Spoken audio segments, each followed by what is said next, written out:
Bismillahirrahmanirrahim. Assalamualaikum warahmatullahi wabarakatuh. Sampurasun, diwaler, rampes. Alhamdulillah, dina kesempatan ayeuna urang tiasa patepang deui dina pangajaran bahasa Sunda anu munggaran nyaeta pangajaran kahiji ngurus diri sorangan. Anu bari didugikeun ku ibu dina danget ayeuna anu kahiji nyaeta ngunikeun aksara. Nu kaduana maca munggaran. Urang kawitan anu kahiji nyaeta ngunikeun aksara. Dina ngunikeun aksara ibu bade ngadugikeun huruf vokal atanapi huruf hirup. Upami dina bahasa Indonesia mah huruf vokal teh aya 5, upami dina bahasa Sunda mah aya 7 katambihan ku sareng e. Anu kahiji urang titenan hiji-hiji anu disebat huruf vokal. Kahiji nyaeta huruf A, I, U, E, O, E sareng E. Wian deui anu 7 huruf vokal nyaeta A, I, U, E, O, E sareng E. Aya nu langkung abot. Ieu E anu katujuh hurufna 2 E sareng U dihijikeun janten dibacana E. Urang larapkeun dina kecap anu kahiji nyaeta huruf A. Huruf A aya kecap ana. Saterasna aya huruf I janten aya kecap ipit. Ieu dina nami jalmi sadaya nya. Salajengna aya huruf E. En. Teras dina O, odo. Dina huruf U, ucu. Dina huruf E, emak. Sarajengna ece. Ieu benten sakedik pengucapanana emak sareng ece. Sing emut anu aya dibaca hurufna aya 2 nyaeta E sareng U. Nah hiji. Tah saatosna dilarapkeun dina kecap urang larapkeun dina salajengna nyaeta pangajaran salajengna nyaeta maca munggaran. Dina maca munggaran urang larapkeun huruf vokal eta dina nami-nami nu aya dina badan urang.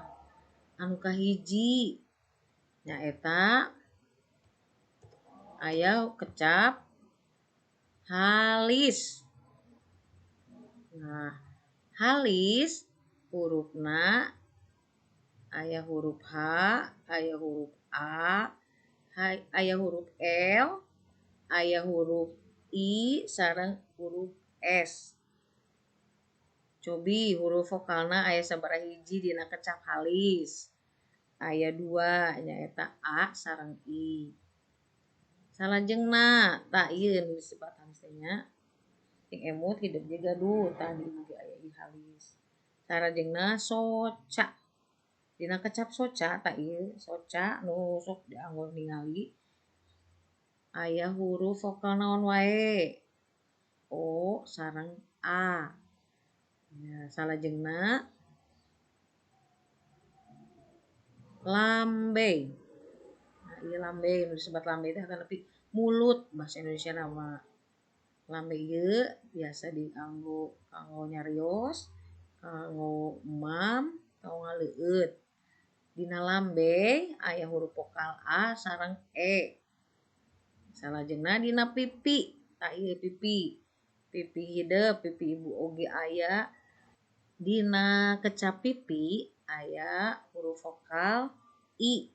Salajengna dina ieu siku. Dina siku ieu aya huruf vokal I sareng U. Saterasna dina rema. Tah ieu rema anu upami dina bahasa Indonesia mah disebut teh jari, upami dina bahasa Sunda mah rema.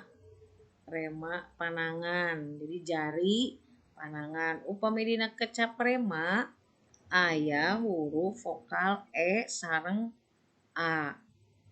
Saterasna kuku, tak ieu kuku. Dina rema aya kuku. Kuku aya huruf vokalna teh u.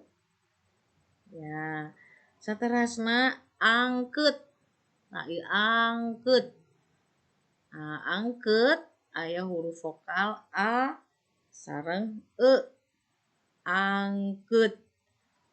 Nah, eta panginten huruf vokal anu dilarapkeun dina nami-nami nu aya dina anggota tubuh urang.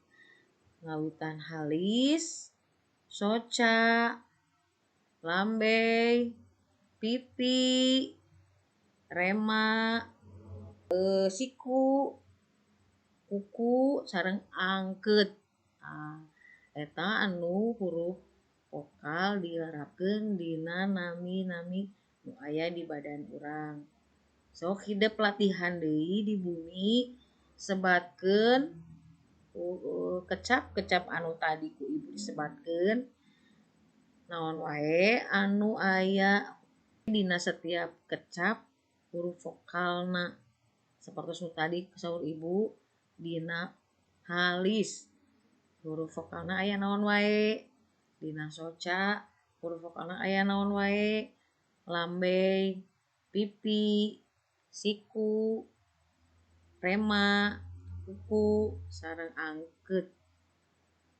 Eta panginten kanggo pangajaran nu ayeuna nu munggaran urang parantos uninga kecap vokal sareng ngalarapkeunana dina nami-nami nu aya di badan urang.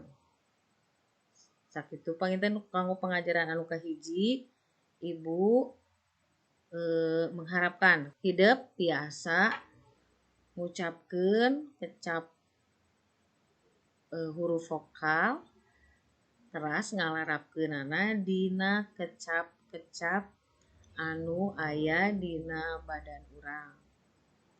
Sakitu panginten. Assalamualaikum warahmatullahi wabarakatuh.